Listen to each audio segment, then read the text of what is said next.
Hello hi friends, இன்றைக்கி வந்து morning 5 மணிக்கு எந்திரிச்சிட்டு ப்ரெஷ் பண்ணிட்டு அப்படி இப்படின்னு கொஞ்சம் டைம் ஆச்சு. பார்த்திங்கன்னா இப்போ மணி 5:20 ஆயிடுச்சு. இப்போ பார்த்திங்கன்னா நம்ம போய் இப்போ தான் வந்து டோரையே ஓப்பன் பண்ண போகிறோம். முதல்ல நான் எந்திரிச்சோடனே என்ன பண்ணுவேன் அப்படின்னா, நேராக போய் லைட்டெல்லாம் போட்டு பூஜை ரூமில் எங்களோட குலதெய்வத்தை வந்து ஒரு நிமிஷம் தொட்டு கும்பிட்டுட்டு அதுக்கப்புறமேட்டு பார்த்திங்கன்னா நம்ம வந்து டோரை ஓப்பன் பண்ணிடலாம். நாங்கள் வந்து ஒரு 3 டோர் போட்டு லாக் பண்ணி போட்டிருப்போம்.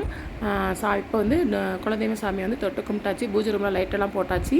அதுக்கப்புறம் பார்த்திங்கன்னா இந்த டோரை லாக் பண்ணதையும் ஓப்பன் பண்ணிவிட்டு அப்புறம் கேட்டையும் வந்து நம்ம ஓப்பன் பண்ணிவிட்டு பார்த்தேன் வெளியில் ஆளுகளாக இருக்காங்களா அப்படின்னு சொல்லிட்டு ஒவ்வொரு நாளும் பார்ப்பேன், வெளில ஆள் இருக்காங்களா, இருட்டாக இருக்கா அப்படின்னு சொல்லிட்டு. ஆனால் ஆள் நடமாட்டம்லாம் இருந்துச்சு. எனக்கு கொஞ்சம் பயம். பேய் பிசாசுக்கு இல்லைங்க, மனிதர்களுக்காண்டி தான் பயம். அப்படி நானும் லைட்டை போட்டேன். பக்கத்துலலாம் ஆள் எந்திரிச்சிருந்தாங்க. சரி ஓகே பயம் இல்லை அப்படின்னு சொல்லிட்டு கேட்டையுமே வந்து நம்ம ஓப்பன் பண்ணிவிட்டு அப்புறம் கூட்டி தொளிச்சு பார்த்தா கொஞ்சம் ரொம்ப குப்பையாக இருந்தது. சரின்னு சொல்லி கூட்டி தொளிச்சு கோலம் போட்டாச்சு. வாங்க இப்போ நான் சும்மா சிம்பிளான கோலம் தாங்க போடுவேன். ஃப்ரைடே மட்டும் தான் கொஞ்சம் நல்லா போடுவேன். ஏன்னா அடுத்து பாப்பா ஸ்கூலுக்கு அனுப்ப எனக்கு டைம் ஆயிரும்ல. ஏன்னா ரொம்ப வந்து கோலத்தில் நான் டைம் வேஸ்ட் பண்ண மாட்டேன். ஒரு 3 இடத்துலையும் 3 கோலம் போட்டாச்சு. போட்டுட்டு அடுத்தபடி என்னன்னு சொல்லிட்டு நம்ம வந்து பூஜை ரூமுக்கு தான் போய் பற்றி பட்டு சாமி கூட முதல்ல வந்து சும்மா தானே பூஜை ரூம்குள்ளே போய் சும்மா குலதெய்வத்தை மட்டும் தொட்டு சாமி கும்பிட்டு வந்தேன். அப்புறமேட்டு பார்த்திங்கன்னா பற்றி பட்டு சாமி கும்பிடுவேன். இன்றைக்கி எல்லாமே நல்லதாக நடக்கணும், எல்லாருக்கும் நல்லதே நடக்கணும் அப்படின்னு சொல்லிட்டு பற்றி பொறுத்து ஒரு 10 நிமிஷம் சாமி கும்பிட்டுட்டு 10 நிமிஷம் ஒவ்வொரு நாள் 5 நிமிஷம் அப்படியே சாமி கும்பிட்டுட்டு வந்தாச்சு. அப்புறம் பார்த்திங்கன்னா பூஜை ரூமில் பார்த்திங்கன்னா வெள்ளிக்கிழமை ஒரு நாள் மட்டும்தான் விளக்கேற்றுவேங்க.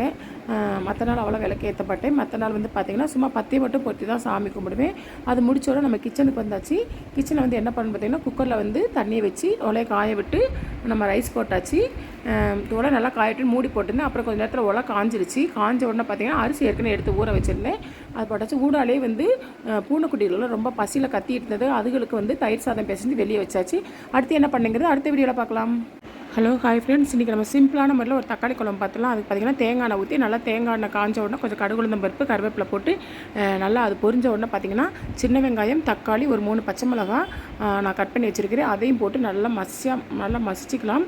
அது நல்லா மசிக்கிறதுக்கு பார்த்திங்கன்னா கொஞ்சம் உப்பு போட்டுக்கலாம். உப்பு போட்டிங்கன்னா கொஞ்சம் தக்காளி வந்து நல்லா நீர் விட்டு நல்லா மசிஞ்சு வந்துடும். அது கூட கொஞ்சம் உப்பு போட்டு ஒரு லெட் போட்டு மூடி வச்சுக்கலாம்.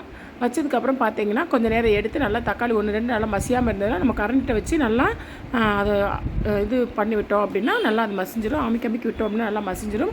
மசிஞ்சதுக்கப்புறம் பார்த்திங்கன்னா நான் வீட்டு குழம்பு மிளகாத்தூள் தான் எடுத்து நல்லா கரைச்சி வச்சுருக்கேன். அதை ஊற்றிக்கிறேன். உங்களுக்கு வேணும் அப்படின்னா கொஞ்சம் தேங்காய் சோம்பு முந்திரி பருப்பு போட்டு அரைச்சி ஊற்றினா இன்னும் ரிச்சாக இருக்கும். நான் வந்து தேங்காய் போடல, இதுவே குழம்பு நல்லா தான் இருக்கும். உங்களுக்கு கொஞ்சம் ரிச்சாக வேணும் அப்படின்னா நீங்கள் அதை போட்டு அரைச்சி ஊற்றி ஒரு கொதி வந்த உடனே இறக்கி வச்சிட்டிங்க அப்படின்னா சிம்பிளான முறையில் டக்குன்னு செய்யக்கூடிய ஒரு தக்காளி குழம்பு ரெடி.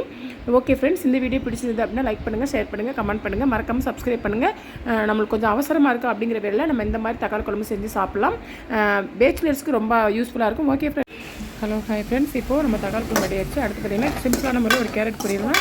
தேங்காய் ஊற்றி தேங்காய் காஞ்ச உடனே கடுகு உளுந்தம் பருப்பு வெங்காயம் பச்சை மிளகாய் கருவேப்பிலை போட்டு நல்லா பொரிஞ்ச உடனே கேரட் வந்து போட்டு கேரட்டையும் நல்லா வதக்கியாச்சு. அவ்வளோதான் முடிஞ்சு. இப்போ பாப்பாவுக்கு நம்ம லஞ்ச் பேக் பண்ணிடலாம். சுட ஒயிட் ரைஸும் கொஞ்சம் கேரட் பொரியலும் வச்சு அப்புறம் பார்த்திங்கன்னா தக்காளி குழம்பை தனியாக ஒரு சம்படத்தில் ஊற்றி வச்சாச்சு.